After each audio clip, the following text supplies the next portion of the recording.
Здравствуйте все! Добро пожаловать на канал Магия Песка. Мои дорогие зрители, с вами, как всегда, ваша Ольга.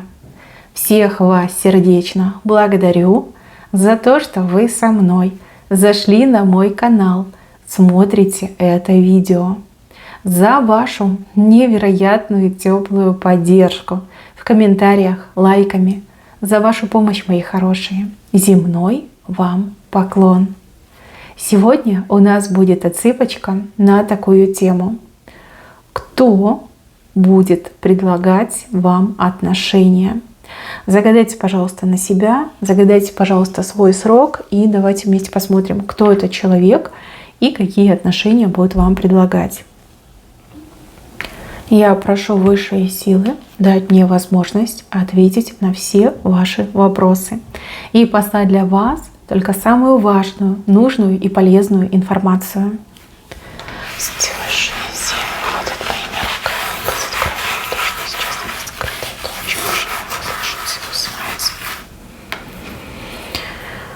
Ого, здесь у меня две пары.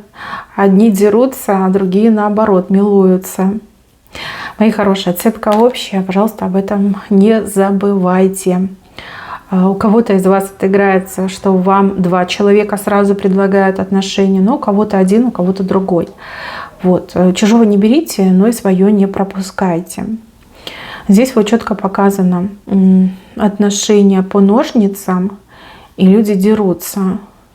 Ссоры, да, постоянно были ссоры, либо постоянное выяснение отношений происходило. И еще ножницы как будто бы по-живому разрезали, да, может быть, вы как-то вот резко, в грубой форме, с болькой расстались. Расстались, причем каждый обижен, либо каждый считает себя правым. Кстати, по ножницам еще могли и разрезать ваши отношения. У кого-то еще треугольник отыграется, да, вот кто-то вмешался и разрезал, по-живому разрезал ваши отношения. То есть любили друг друга, души в друг друге не чаяли, там страсти, все было. И потом в один момент вот врагами расстались. Вот в таком ключе информация. Смотрите, вот здесь показано, что мужчина не может никак смириться с тем, что вы не вместе, либо с тем, что он вас потерял. Но при этом этот мужчина считает себя абсолютно правым. То есть он считает, что вы были неправы, что вы там что-то сделали, либо наоборот не сделали, может там изменили, а может быть как недостаточно любили, может быть вы там слишком требовательная, скандальная. Ну, в общем, много может быть претензий. Да, вот он считает, что вы были неправы. И вот он появится с таким вот вызовом. Ну типа, сколько тебя еще ждать? А почему не приходишь, почему прощения не просишь, почему меня не возвращаешь? И вы такая... Что? Вы просто ахнете, вы скажете, ну как же так? Ты кто такой? Ты зачем пришел? Я тут усиленно пытаюсь тебя забыть, а ты опять ко мне лезешь. Ну и тоже ему выскажите свои претензии. Ну, вам есть что ему предъявить, и вижу, что его претензии, обиды пустые, а вот ваши вполне себе даже объективные. То есть в какой-то момент этот мужчина то ли какую-то женщину послушал, то ли какой-то женщине поверил, то ли... повел себя как не мужчина, а как мальчик, да, маленький мальчик. И вот прямо скажете, ну как же так, да? Так и скажете, чья б корова мычала, твоя молчала. Вместо того, чтобы помириться, вы еще раз с ним поссоритесь. Либо какое-то очень жгучее, яркое очередное выяснение отношений у вас ждет. Ну да, это бывший, который с такой наглостью, сколько тебя ждать, почему не приходишь, почему не извиняешься. Вы такая, сейчас я тебе покажу извинения. И вот какая-то очередная стычка между вами произойдет. Девушки, я вам так скажу. Для вас этот мужчина, он как пройденный этап. Либо те отношения, которые были, это пройденный, как опыт, пройденный этап. А вот вы для него так и остались загадкой. Он так вас и не понял. Не понял и, скорее всего, не поймет. Очень похоже на то, что он сейчас не в лучшей форме, либо он до вас еще не дорос. Может быть, когда-нибудь там лет через 10-15 до него что-то и дойдет, но не сейчас. Вот, отношения, они хоть и страстные были, хоть и нежные, но все равно они были недостаточно полноценные. Именно по причине мужчины. Слишком глуп, не дорос или слишком он, эгоцентрист, да, на себя больше ориентирован. В общем, опять придет, разбередит вам душу, заставит вас понервничать. Вы в очередной раз убедитесь, что, слава богу, что мы расстались, да, что человек совершенно неадекватный, не отдает себе отчет о том, что делает, и вообще мыслит на уровне, я не знаю, там, одноклеточного организма. Вот, то есть, в принципе, отсутствует мозг.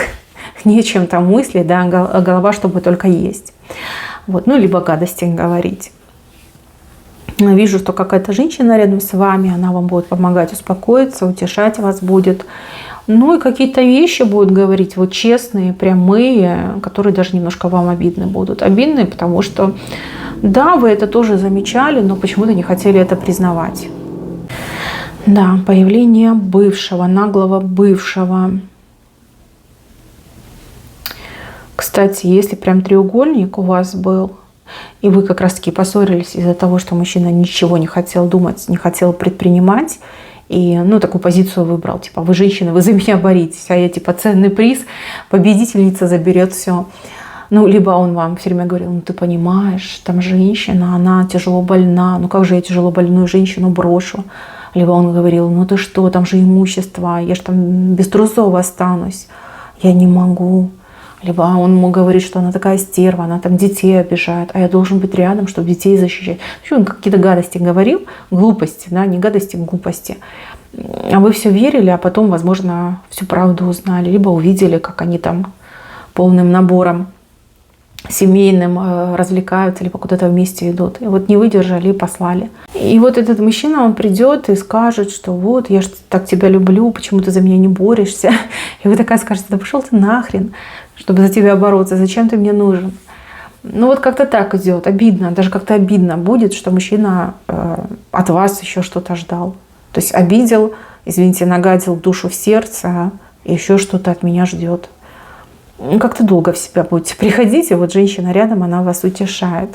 Ну ничего, главное, девчонки, в очередной раз убедитесь, что ваш поступок, что ваше решение по поводу этого мужчины было абсолютно правильным. Истинно правильным. Тут по-другому и не скажешь. Так, еще отношения. Ну, тут трудно назвать, что это отношения. Это, скорее всего, какой-то харассмент. Происходит это на работе, либо на учебе. Ну, где-то, где вы постоянно бываете. Здесь какие-то тонкие намеки на интимную близость. Да? То есть человек вам там будет всячески намекать, либо там хватать вас за разные части тела и говорить, ох, какая ты там желанная, аппетитная, вот, схожу с ума, теряюсь при виде тебя, не могу себя контролировать. Ну, в общем, понимаете, да, вот в таком ключе. Ну да, харассмент в чистом виде. Мои хорошие, вас это очень удивит, либо шокирует. И тот мужчина так странно себя ведет. Вроде как и обидные вещи делает, но он то ли как-то это смешно делает, то ли сам по себе он такой смешной человек. Вы не обижаетесь, но вы скорее как по рукам ему даете. И вот этот мужчина, значит, будет пытаться вас затащить, грубо говоря, в постель. Ну, под разными там предлогами, что я там больной, мне один день жить осталось, и вот хочу его провести как праздник, да, и только с тобой. Ну, либо давай друг другу там сделаем приятно. Как-то так, знаете, вот вроде и ненавязчиво, и в то же время, ну, как-то по-глупому, да, прям совсем по-глупому. Вот. Вижу, что вам будет от этого смешно, и вижу, что вы как-то вот шутками от него вот откреститесь и скажете, ну вот иди там где-нибудь в другом месте поищи. Да, ну, по крайней мере, узнаете, какой он, либо какой вас видит, как к вам относится, какие у него там мысли, желания в вашу сторону. Прям что-то с улыбкой будете об этом вспоминать. Здесь не идет речь о каких-то прям очень наглых, нахальных приставаниях, домоганиях, да. Здесь просто идет речь о том, что мужчина себе там, ну, может, лишнего там позволит в разговоре, либо прикосновениях. Но опять же, это все как-то в лайтовой форме проходит, так что прям не сильно обидно, либо вовсе не обидно, наоборот, как-то смешно. Вот. От этого мужчины быстро отобьетесь, и таких попыток, ну, может, и будут повторяться, но опять же, они все в лайтовой форме, очень похожи на шутки, очень похожи на такие приятельские разговоры. Так, мои хорошие, здесь у нас новый мужчина. Мужчина, с кем вам только лишь предстоит познакомиться. Он человек, который в форме, либо носит форму, либо униформа. Да, это может быть и военный, полицейский, это может быть даже как железнодорожник, пилот, может быть, моряк, может быть, человек, который носит форму. Униформа, форма. Человек сурового вида, но невероятно романтичный и мягкий внутри. Суровое лицо, либо такое, знаете, вот холодное лицо, да, может там мимика никакая не выражена, либо человек, который не улыбается. Вы на него так смотрите и думаете: Господи, что он там себе думает, либо на кого он там злится, да, что у него лицо такое кислое. Ну, тут либо действительно профессия наложила отпечаток, либо человек достаточно серьезную, ответственную работу выполняет, что ему там не до улыбок, либо на работе он разучился улыбаться. С этим человеком вы познакомитесь через кого-то, либо, опять же, где-то вот по работе, может быть, в каком-то учреждении, в какой-то организации. Он к вам сам подойдет, причем подойдет с какой-то, как, ну, не просьбой, а с вопросом, скорее всего. Может, и с просьбой подойдет. Даже если вас кто-то познакомит, то у него к вам сразу будет вопрос либо просьба. Вы даже сразу и не поймете, что вы ему понравились. То есть суровый мужчина, серьезный суровый мужчина, который не умеет улыбаться. Вот. Будете думать о чем угодно, только не о том, что вы ему понравились. Но этот мужчина как-то быстро ваши контакты получит, либо выпросит у вас, либо каким-то другим путем найдет. И вас очень удивит и поразит, когда он вам либо звонить станет, либо напишет, да, причем с каким-то приглашением, там, сходить в ресторан, погулять. Вы шахнете, вы скажете, что вот этот дядька с суровым лицом, ой-ой-ой, что-то тут странное. У мужчины профессия. Вот мне почему-то идет, что у него какая-то профессия серьезная, которая, ну, накладывает на него свой отпечаток. Профессия. Ну, если военный, то понятно. Хотя, в принципе, да, смотря как к своей профессии относиться. Серьезный мужчина, очень серьезный. И по внешнему, ну, по лицу не видно, о чем он думает. Вообще ничего не читается. Как закрытая такая книга. Вы как-то даже побаиваться будете этого мужчины и будете избегать с ним общения, встреч. Ну, потому что, да, он страшный, непонятно, о чем он думает, непонятно, чем у него там голова занята. Но здесь четко показали, что он очень хороший и теплый внутри, романтичный, теплый, добрый человек, который знает цену любви и отношениям, человек, который не распыляется по мелочам, человек, который не словом, но делом показывает и проявляет свою любовь.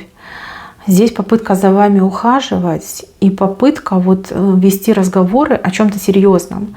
Не просто об отношениях, там, не просто о любви, там, о романтике, а скорее больше как вот семейные ценности. Он будет вас прям допрашивать, хочешь ли ты замуж, хорошая ли ты хозяйка, сколько ты хочешь детей, либо если дети есть, то как ты их воспитываешь, хочешь ли там внуков. Ну, понимаете, вот как на допросе будете себя чувствовать. С одной стороны, чувствуется его сила, уверенность в себе, уверенность в будущем жизни, а с другой стороны, вы напрягаетесь, потому что по лицу ничего прочитать нельзя. Такое суровое, строгое лицо. И вы такая: блин, вот это я попала.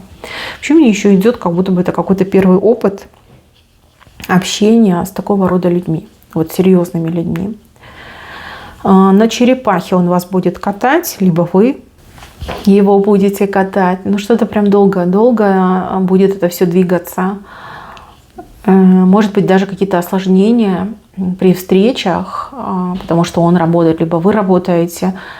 И прям с черепашьей скоростью ваши отношения развиваются.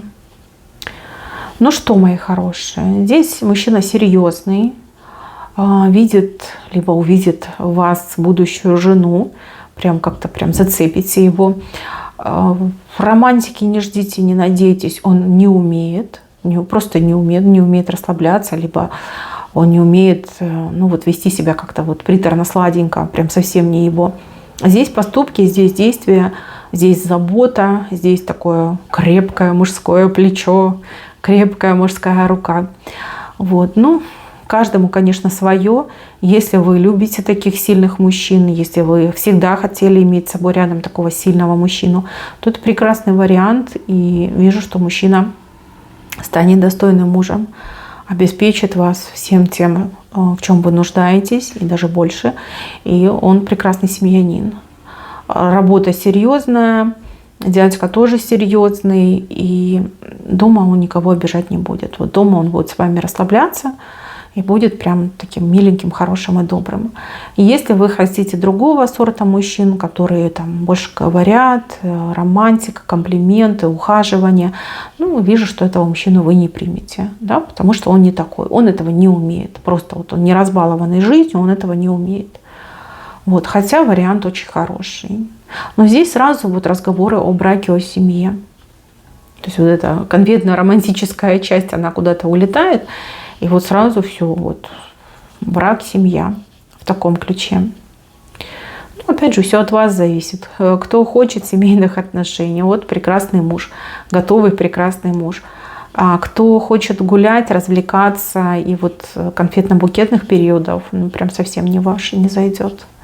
Не зайдет, и да и вообще суровый мужчина. Вот. Мне почему-то все равно идет, что он военный, либо полицейский. Суровый мужик. Твердый, жесткий внешне, но очень добрый, любящий внутри. Вот как-то так. Конечно, на вкус и на цвет товарищей нет.